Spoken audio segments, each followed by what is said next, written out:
जनाब मोहतरम मियाँ जावेद लतीफ़ साहब जी।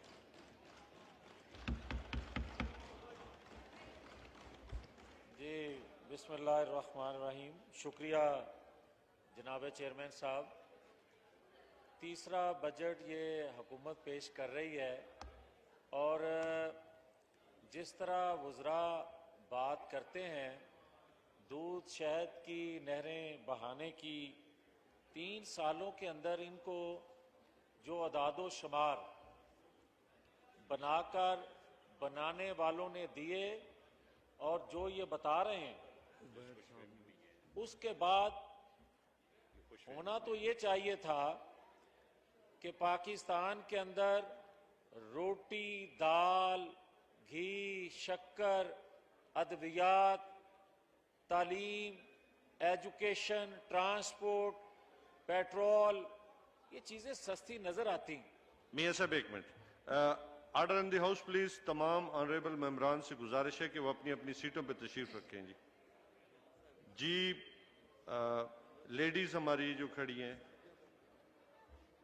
Order in the house please, बैठ जाएं जी। जी जी मियाँ साहब जी इजाज़त है जी। जी स्टार्ट। शुक्रिया। मैं अर्ज कर रहा था कि अगर इनके अदादो शुमार जो बयान कर रहे हैं उन पे जाएं तो फिर तो हर तरफ हरियाली नजर आनी चाहिए, फिर तो हर तरफ खुशी के लोग जो हैं वो शादियाने बजाते। मगर मुझे ये कहने की इजाजत दें कि तकरीबन 8.5 खरब का पेश किया जाने वाला बजट को 47% कर्जों से फाइनेंस किया जाएगा, तो फिर उन टैक्सों का बोझ जो अवाम पर पड़ेगा उससे फिर मुझे वज़रा बता दें कि गरीब दोस्त बजट उसको कहूं या जुल्म जो 3 सालों से हो रहा है उसी को बयान करें। मैं आपकी खिदमत में यह अर्ज करना की जसारत कर रहा हूं कि बदकिस्मती है कि इन कागजों के पलंदों को अगर पढ़ा जाए तो कुछ और नजर आता है, मगर जो वज़रा बयान करते हैं वो फरमाते हैं कि इससे रियासत और अवाम मजबूत और खुशहाल होंगे। और अगर गौर से इसको कोई पढ़े तो ऐसे लगता है जैसे कैंसर का इलाज, किसी कैंसर ज़दा मरीज का इलाज डिस्प्रिन से किया जा रहा है।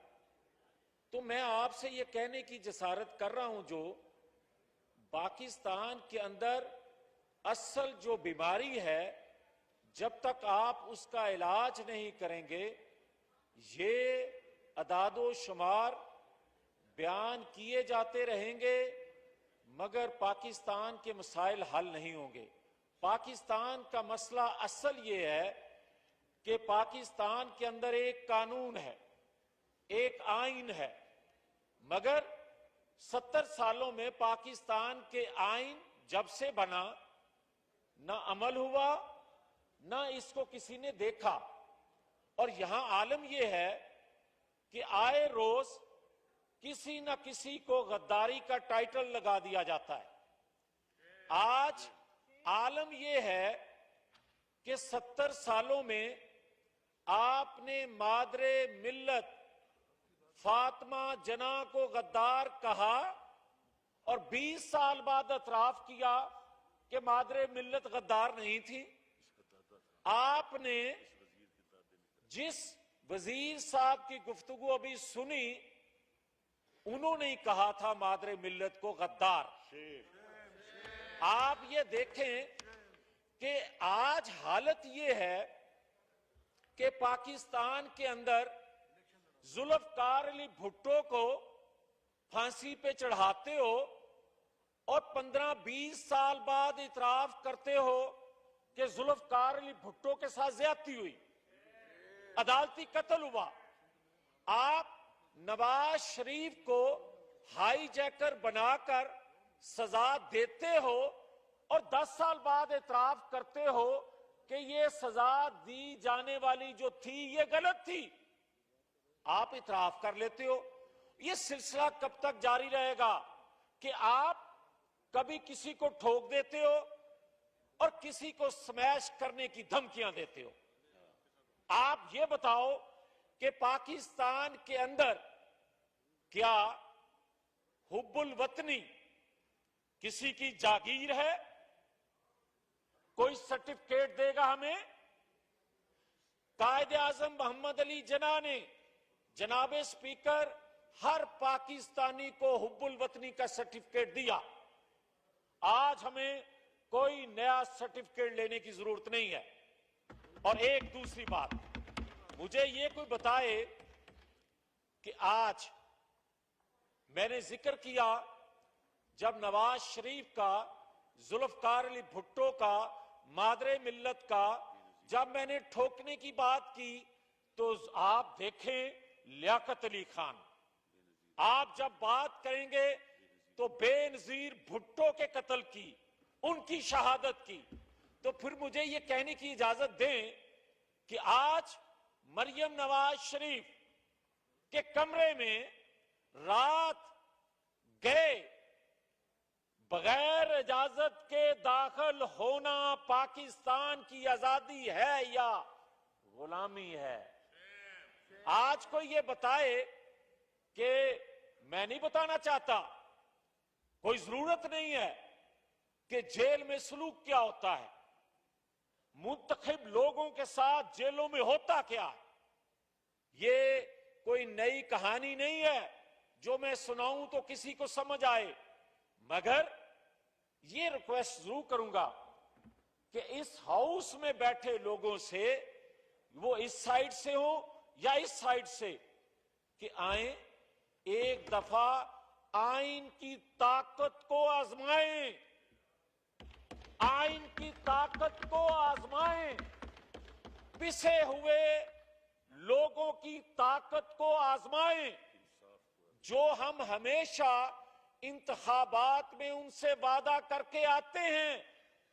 मगर बदकिस्मती ये है कि यहां अगर कोई घर को दुरुस्त करने की बात करे तो वो नवाज शरीफ और उसकी सारी की सारी जमात गद्दार ठहरे, और वही बात कोई और कहे तो मुहिब्बे वतन ठहरे। ये इंसाफ है? ये आज मुझे कोई ये बता दे कि जस्टिस काजी फायज ईसा साहब जो हैं वो इंसाफ देने वाले इंसाफ मांग रहे हैं। मुझे कोई ये बताए कि जस्टिस सेठ वकार एक फैसला देते हैं और 10 दिन नहीं गुजरते वो फैसला खत्म हो जाता है और सेठ वकार साहब का मुहासबा शुरू हो जाता है।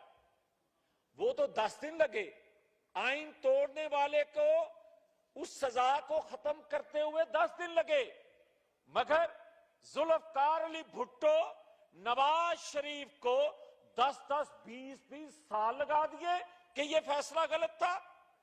ये पाकिस्तान, जब हम कहते हैं कि हम पाकिस्तान पर मर मिटेंगे, कुर्बानी देंगे, दे रहे हैं, देते आए हैं और देते रहेंगे, मगर कोई ये नहीं हमें कहे कि चंद ताकतवर लोगों के पाकिस्तान को पाकिस्तान खप्पे कहें। हम कायदे आजम मोहम्मद अली जिन्ना के पाकिस्तान को, जुल्फकार अली भुट्टो के पाकिस्तान को, नवाज शरीफ के पाकिस्तान को खप्पे कहेंगे। किसी ऐसे ताकतवर शख्स जो अपनी जागीर बनाना चाहता है पाकिस्तान को, उसके लिए पाकिस्तान खप्पे का लफ्ज नहीं निकल सकता।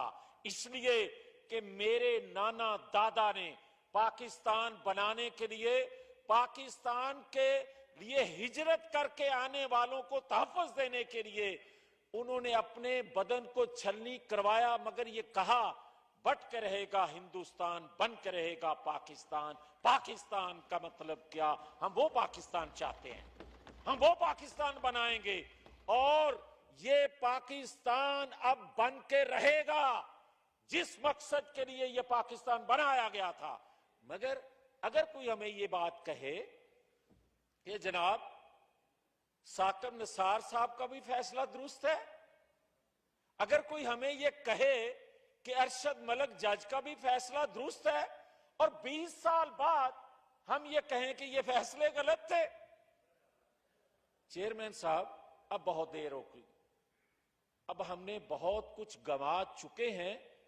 खुदा के लिए मजीद वक्त जाया मत करें, इस आइन को पढ़ें, इस पर अमल करें। नए कवानीन बनाने की जरूरत नहीं है। बदनीति से अगर नए कानून बना भी लेंगे, नया आइन बना भी लेंगे, जब नीयत दुरुस्त नहीं होगी तो फिर पाकिस्तान आगे चल कैसे सकेगा। मगर एक चीज की इजाजत चाहता हूं, अगर ये हाउस, अगर ये आइन फैसला नहीं कर सकता कि गद्दार कौन है और क्यों है, मुहिब्बे वतन कौन है और क्यों है, तो फिर आइन की किताब को बंद कर दें, फिर इस पार्लिमान को ताला लगा दें, फिर इस पार्लिमान में आने की जरूरत नहीं है।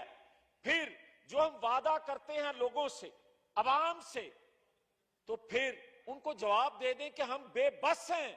मगर अवाम बेबस नहीं है, लीडरशिप बेबस होती है, लीडरशिप कंप्रोमाइज करती है। जनाबे चेयरमैन साहब, आज बड़ी बातें होती हैं मफामत की। भाई मजामत कौन कर रहा है? मजामत तो होती है मसल्ला, मजामत तो होती है पहाड़ों पे चढ़ के। मफामत किससे होती है? मफामत दो फरीकों के दरमियान होती है। एक फरीक आप हैं तो दूसरे फरीक का बताया जाए दूसरा फरीक कौन है। और अगर कोई नाम नहीं लेना चाहता तो फिर यह बात बताए कि दूसरे फरीक ने या पहले फरीक ने अपनी गलतियों का एतराफ कर लिया, क्या वादा कर लिया कि पिछली तारीख को दोबारा दोहराया नहीं जाएगा? क्या यह वादा कर लिया कि आइंदा आइन कानून के मुताबिक अमल होगा? और अगर नहीं किया, एक ताकतवर फरीक और एक कमजोर लागर लाचार फरीक, उसकी मफामत कैसी? और अगर कोई ये करेगा तो फिर धोखा देगा आवाम को, झूठ बोलेगा, गलत बयानी करेगा। मफामत होती है, मफामत करना चाहते हैं, मगर आइन कानून के मुताबिक। ये बात गलत है कि एक दफा बुजदार को लगा दिया जाए तो उसी तरीके से किसी दूसरे को लगा दिया जाए। बुजदार के लगाने का तरीका अगर गलत है तो मुझे लगाने का तरीका भी गलत है। ये कोई तरीका नहीं है, आइन कानून के मुताबिक। और एक बात और अर्ज करना चाहता हूं, मुझे मेरे चीफ व्हिप साहब बार बार देख रहे हैं, मैं उस तरह तो नहीं देख रहा जनाबे चेयरमैन साहब, मगर दो चीजें अर्ज करना चाहता हूं। एक बात का आज तयन करें कि चारों सूबों में मकबूल लीडरशिप का जब कत्ल होता है या किसी लीडरशिप को स्मैश साजिश की मंसूबाबंदी होती है, उस पर बात करना गद्दारी कैसे बन गया। और दूसरा, मुझे कोई ये कहे या बता दे कि अगर आप आइन कानून की बात करते हैं जनाबे चेयरमैन, तो फिर आप गद्दार कैसे ठहरते हैं। और चौथा, पाकिस्तान के अंदर अगर मुंतखब लोगों ने गद्दार ठहरना है तो या तो आवाम गलत फैसले करते हैं, और जो के गलत फैसले आवाम नहीं करते, आवाम को हक हो वो अपने मसाइल के हल का बता सकें, मगर यहां तो उनके मुंतखब नुमाइंदों को हक हासिल नहीं बोलने का, उनको कौन बोलने देगा। दूसरा, दो चीजें मैं आखिर में अर्ज करूंगा। एक कहा गया कि पर्ची, और एक बात की गई मरियम नवाज शरीफ की। मैं बड़ी अदब से सबसे गुजारिश करूंगा कि पर्ची वाले चेयरमैन कहने से पहले ये सोच लें, उसने अपना नाना गंवाया, उसने अपने मामा गंवाए, उसने अपनी मां को गंवाया, फिर बौने किसी पर्ची का जिक्र करें कि ये चेयरमैन कैसे बने। इतनी कुर्बानी को दे तो फिर बात करे। और जिस मरियम नवाज शरीफ की बात करते हैं, कोई अपना दादा मां पहले गंवाए उस तरह, कोई अपनी बेटियों को लेकर जेल जाए पहले उस तरह, किसी के सेलों में, खवातीन लीडरशिप के सेल में कैमरे लगे हों, इस ऐवान में बैठा कोई गैरतमंद ये कहे कि उसकी मां बहन बेटी के सेल में कैमरा लगा हो और वो चुप रहे, उसके बाद कोई कहे कि मरियम नवाज शरीफ लीडर कैसे बनी। ये कुर्बानी पहले दो। और फिर यहां बात होती है टीके की। Minister wind up please. जी आखिरी 3 मिनट, वो उस तरह नहीं करूंगा, उस तरह नहीं बात करूंगा। मैं चेयरमैन साहब, मियां साहब आप अपने विप से पूछ। सर जनाबे चेयरमैन साहब, जनाबे चेयरमैन साहब, मुझे ये बताएं, यहां टीके का बड़ा जिक्र हुआ है। मेरे मोहतरम नहायत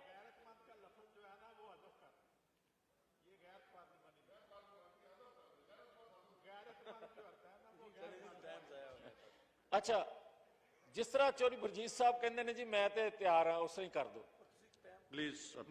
मैं ये बात अर्ज करना चाहता हूं जनाबे चेयरमैन साहब, मैं बड़ा, मुझे एहतराम अदब है आपका।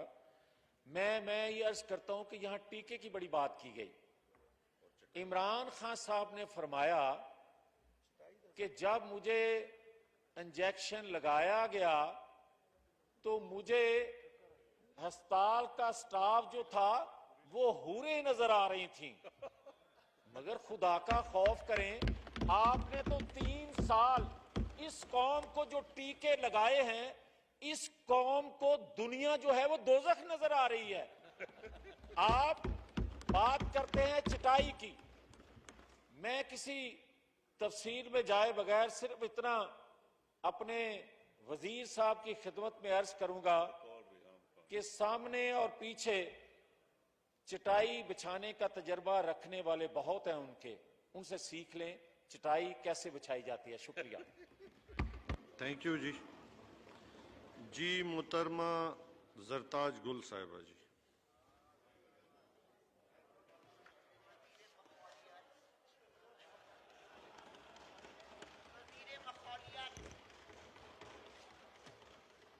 बिस्मिल्लाहिर्रहमानिर्रहीम।